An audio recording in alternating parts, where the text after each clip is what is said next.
1991년 8월 미국 몬태나주 칼리스펠이라는 아름다운 시골 마을에서 태어난 여자가 있습니다. 그녀의 이름은 조던 그레이엄. 조던은 어렸을 때부터 되게 내성적인 아이였어요. 부끄러움도 많고 그렇다 보니 다른 사람들과의 교류, 소통 잘하지 못했죠. 하지만 그녀가 좋아하는 건 있었습니다. 음악과 교회 활동. 교회 합창단에 정기적으로 참여하면서 이러한 활동은 그녀의 생활에 적지 않은 즐거움과 위안을 가져다 준과 동시에 그녀의 성격 플러스 가치관까지도 엄청 중요한 영향을 끼쳤어요. 교회 활동을 하면서 약간 자신감, 소속감, 신앙의 힘을 찾았다고.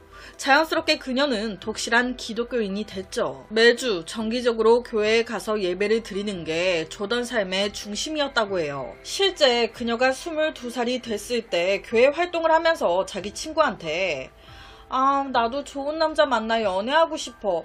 데이트도 하고 싶고 결혼도 하고 싶고 아이도 낳아서 전업주부도 되고 싶어. 가족이 생기면 좋겠어. 그건 어떤 기분일까? 이런 얘기도 한 적이 있었다고 해요. 2011년 할로윈 데이에 조던은 교회에서 캘리포니아에서 온 25살의 젊은 남자 한 명을 만나게 됩니다. 그의 이름은 코디 존슨. 코디 존슨은요, 쉽게 얘기하면 조던은 내향적, 코디는 외향적, 사람들과 어울리는 거 좋아하고 야외 활동하는 거 좋아하는 그런 남자였습니다. 여러분, 원래 연인이요, 서로 성향이 다른 반대인 사람에게 끌린대요. 나랑 정반대의 성격, 성향인 사람에게 호감을 더 느낀다고 합니다. 그런데 이 둘 성향이 완전 다르죠. 너무 매력적이야. 서로 눈빛 교환 바바박. 두 사람은요, 얼마 안 가 공식적으로 발표합니다. 우리 연애해요. 연애하면서 이 코디는 조던을 매우 배려했어요. 너무 보기 좋았대요. 그렇게 연애를 잘 해오다가 뜬금없이 2012년 12월 조던의 SNS에 사진 하나가 떡하니 올라옵니다. 얘들아, 나 어떡해. 나 남자친구 존슨한테 프로포즈 받았어. 몰라. 내 생애 최고의 크리스마스 선물이야. 와우, 프로포즈. 조던이 이걸 받아들이게 되면서 급속도로 둘은 결혼식 준비에 들어가요. 그리고 2013년 6월 29일 둘은 정식 결혼식을 올립니다. 지금 사진이 실제 결혼식 사진인데 평범한 남녀의 아주 행복한 결혼식으로 보이죠. 그런데 이 결혼식 중 조던의 친구들에게 이상한 점이 하나 눈에 띕니다. 새 신랑 코디는 막 좋아가지고 내내 해벌쭉했는데 이 조던은 그닥 그렇게 기뻐 보이지 않는 거예요. 그리고 코디를 대하는 그녀의 태도도 조금 뭔가, 지금 보시는 화면, 둘의 선생님이 서로 이제 손을 잡으라고 얘기한 거예요. 그래서 코디가 조던을 바라보면서 손을 잡고 있는 모습입니다. 여러분, 조던 봐보세요. 코디는 조던을 바라보고 있는데 조던은 코디를 바라보지 않습니다. 이것 외에도 결혼식 내내 이 조던이 코디의 눈을 잘 안 마주치는 그런 느낌을 받은 거예요. 개인적인 착각일 수도 있겠지만 결혼식 하객이었던 이 친구들 눈에는 이게 좀 거슬렸던 거죠. 애가 무슨 걱정거리가 있나? 거기다 한 친구는요, 결혼식 전에 조던이 혼자 사람 많이 안 다니는 통로 같은 데 앉아있는 걸 본 거예요. 쟤 저기서 뭐 하는 거야? 다가갔더니 갑자기 막 통곡하면서 막 서럽게 울어. 즐거운 결혼식 날. 그리고 내내 뚱에 있는 것처럼 보였던 거죠. 이 친구 입장에선 되게 걱정이 됐겠죠. 이 걱정은 곧 현실이 됩니다. 결혼식 바로 다음날 친구가 조던한테 이상한 문자를 하나 받은 거예요. 나 이 결혼 잘한 건지 모르겠어. 왜 이 결혼을 한 건지도 모르겠고 너무 혼란스러워. 그러니까 이때 친구가 뭐야, 뭔 일 있었어? 왜 그래? 갑자기 결혼으로 생활 자체가 바뀌니까 네가 좀 어색한가 보다. 결혼식 때문에 너무 긴장했었나봐. 다 지나갈 거야. 괜찮아질 거야. 위로를 해줬었다고 해요. 그런데 사실 결혼 후에 이 조던의 상태는 친구가 생각하는 것처럼 간단하지 않았습니다. 결혼하면 더 행복해야 되는데 왜 난 더 불안하고 하나도 안 행복하냐. 현실과의 괴리라고 할까요? 내가 원했던 건 이런 생활이 아닌데, 성격이 달라도 너무 달랐던 거예요. 연애할 때는 다르니까 좋았는데 결혼해서 보니까 다른 게 너무 싫어. 거기다 같이 살다 보니 이런 거 하지 마라, 뭐 저렇게 하지 마라, 이렇게 하지 마라, 조금만 늦어도 뭐 하는데 이렇게 늦게 오냐, 뭐 하러 나가냐 다 보고해야 되고, 아 감옥 같아. 이렇게 서로의 관계에 대해 의구심이 들 때쯤 갑자기 남편 코디가 증발하듯 사라졌습니다. 결혼식 딱 올린 지 8일밖에 되지 않은 날이었는데 말이죠. 2013년 7월 8일 코디의 절친한 친구이자 이제 같이 일했던 사장이 회사에 딱 출근해서 왔는데 코디가 출근을 안 했어. 이럴 애가 아닌데 전화해도 받지도 않고, 그러니까 집으로 달려간 거예요. 집에 갔더니 아무도 없어. 친구니까 딱 감이 오잖아요. 아 이상하다. 이 코디의 부모님에게 전화해도 모른다고 하시고, 그래서 바로 경찰에 실종 신고를 했던 거예요. 신고를 접수한 경찰은 제일 먼저 아내 조던을 불러들였습니다. 남편이 연락이 안 되는데 걱정 안 돼요? 언제 마지막으로 봤어요? 남편 어디 갔는지 몰라요? 별일 없었어요. 어제 같이 저녁 먹고 남편이 갑자기 친구 만나 하이킹하고 오겠다면서 워싱턴 번호판을 단 짙은 남색 자동차를 타고 나갔어요. 이때 조던은 너무너무 태연하게 진술했습니다. 경찰은요, 조던이 너무 이상했습니다. 하지만 증거가 없으니까 뭐 어찌할 수가 없죠.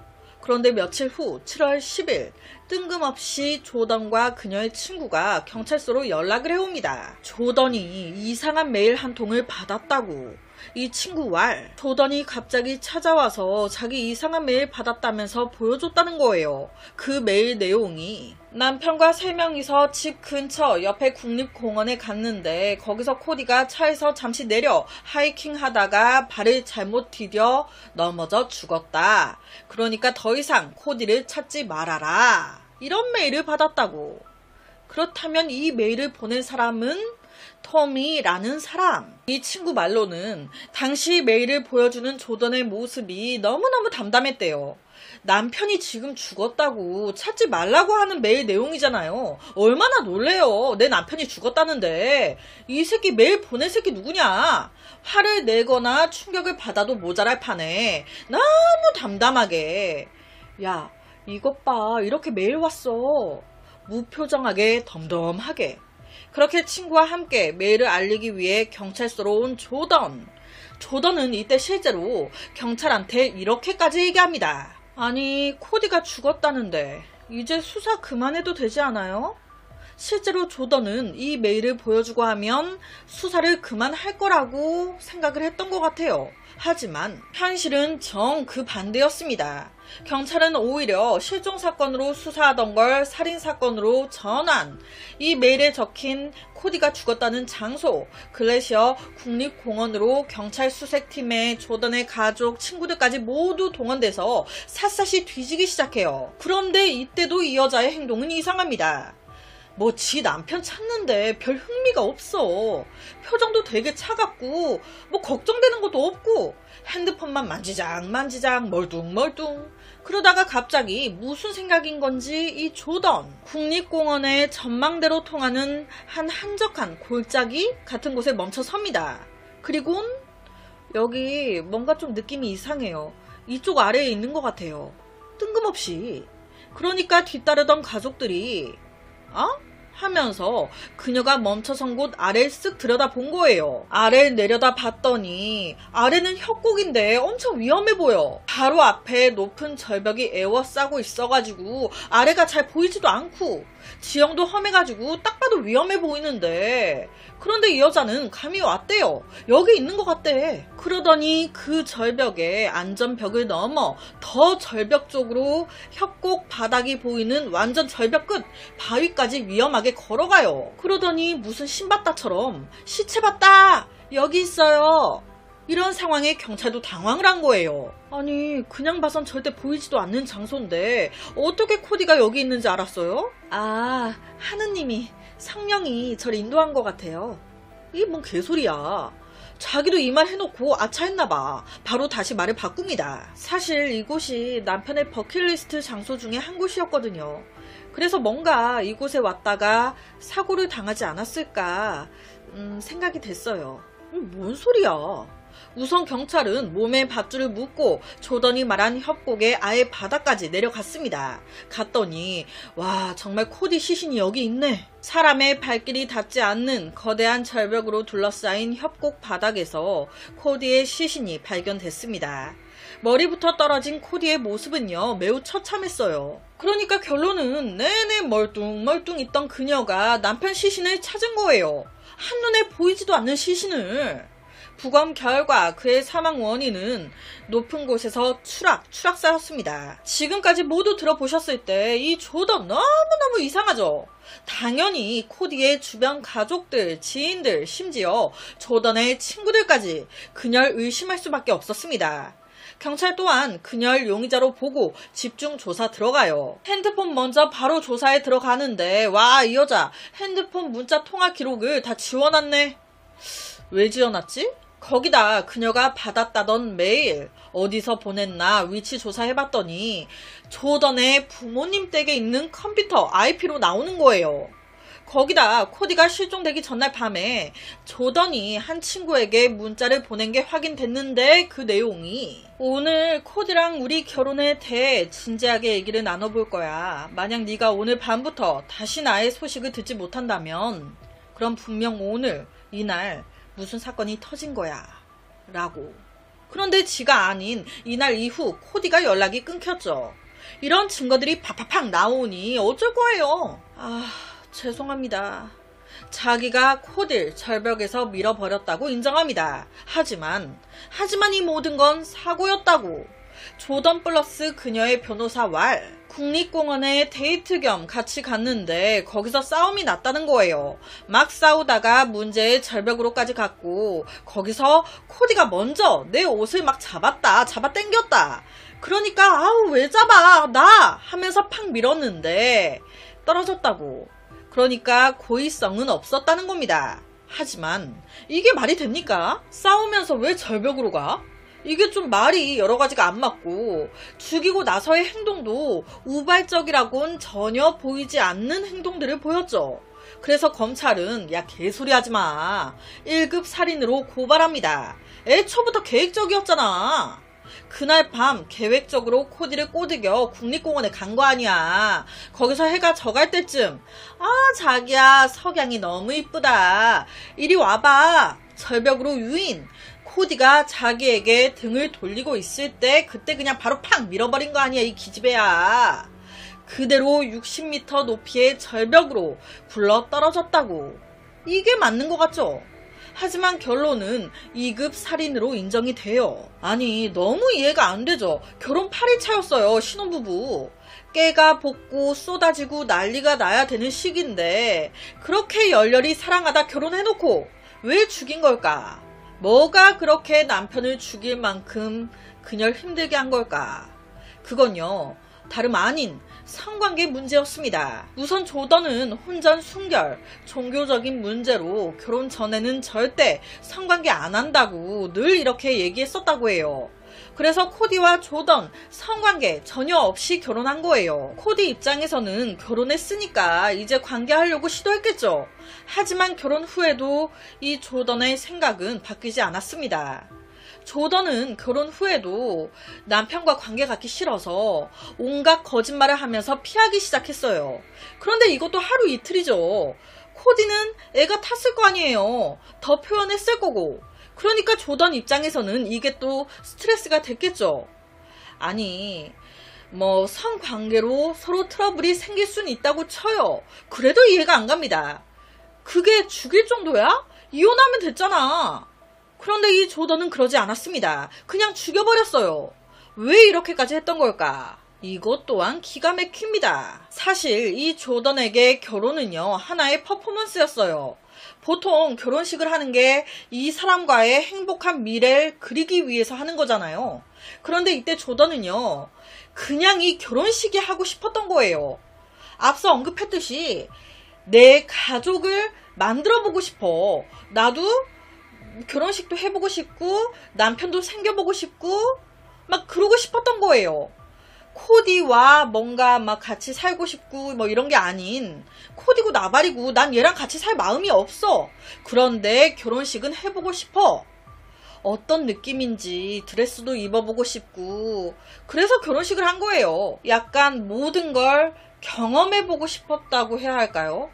코디와의 미래는 전혀 조던에게 결혼은 그저 한 번의 놀이였던 거예요. 결혼 놀이를 했더니 이 남자가 나랑 진짜 결혼한 줄 알아. 매일 자자고 난리야 짜증나게. 그래서 죽인 거예요. 결혼 8일 만에. 실제 이 사건을 조사했던 경찰은요. 이 조던을 소시오패스라고 대놓고 얘기했습니다. 실제 당시 기사 헤드라인이요. 결혼 생활을 끝내고 싶은 것이 살인의 동기라면 그녀는 100% 순수 사이코패스임이 틀림없다고. 검찰이 공개적으로 조던을 소시오패스라고 불렀다 라고 밝혀나갔습니다. 여기서 소시오패스, 자신을 위해서는 수단과 방법을 가리지 않고 나쁜 짓을 저지르며 이에 대해 전혀 양심의 가책을 느끼지 않는 그런 사람을 뜻합니다. 남편을 죽인 이유가 결혼이라는 걸 하고 싶었던 거지. 그냥 가정을 한번 꾸려보고 싶었고 남편이라는 걸 나도 한번 만들어 보고 싶었던 거지. 근데 결혼 생활은 하기 싫거든. 너랑 이런 생활을 하긴 싫어. 그래서 죽인 거예요. 조던은요, 남편이 실종돼서 수사 중임에도 불구하고 아무렇지도 않게 남편 코디에 선글라스를 딱 끼고 춤을 추면서 주변 사람들과 농담을 주고받고요. 노래를 흥얼거리면서 운전까지 직접 하면서 굉장히 신나 있었다고 합니다. 거기다 남편이 실종 상태인데 자기 인스타그램에 이 사진까지 올렸었대요. 좀 생각을 했다면 절대 이런 행동 안 했을 거예요. 자기가 의심받을 게 뻔하니까 하지만 했죠. 왜냐? 의심이고 나발이고 나는 걸림돌이었던 남편이 없어져서 너무 좋거든. 남들이 이렇게 저렇게 날 생각해? 난 그런 거 몰라. 난 그냥 지금이 너무 좋아. 남편이 없어져서 너무 좋아. 그뿐이야. 이 감정이 안 감춰지는 거예요. 못 감추는 겁니다. 충동적인 행동을 억제 못하는 거죠. 결론은 조던 그레이엄 징역 30년이 나왔습니다. 이 사건이 터지고 나서 조던 친구들이 그녀에 대해 얘기를 했는데 딱 이렇게 말했대요. 걔 어려서부터 부모님한테 되게 엄하게 종교 교육을 받으면서 자란 애예요. 되게 내성적이고 예민하고 혼자 일처리 같은 걸 잘 못했어요. 그래서 평소에 우리 친구들 사이에서도 예를 들어 환불 받아야 돼. 그런데 이런 것도 잘 못하니까 서투르고 그래서 늘 친구들이 도와주곤 했었다고. 그런데 이런 애가 결혼 생활에 문제가 생겼어요. 친구들한텐 쪽팔려서 말도 못하겠고 자기 딴에 어떻게 해야 될지도 모르겠으니 선택한 게 적극적으로 소통하고 이혼하는 게 아닌 그냥 내 선에서 조용히 해결하는 은폐와 도피, 없애는 거였던 것 같다고. 또라이인 거죠. 그러니까. 사람 죽이는 게 별거 아니라고 생각하는. 그래서 오늘은 결혼식, 결혼 생활 자체를 해보고 싶어, 과시하고 싶어, 남자친구를 이용. 결혼식을 한 후에 필요 없다 느껴지자 바로 결혼식 8일 만에 죽여버린 무서운 전형적인 소시오패스 아내에 대한 사건을 가지고 왔습니다.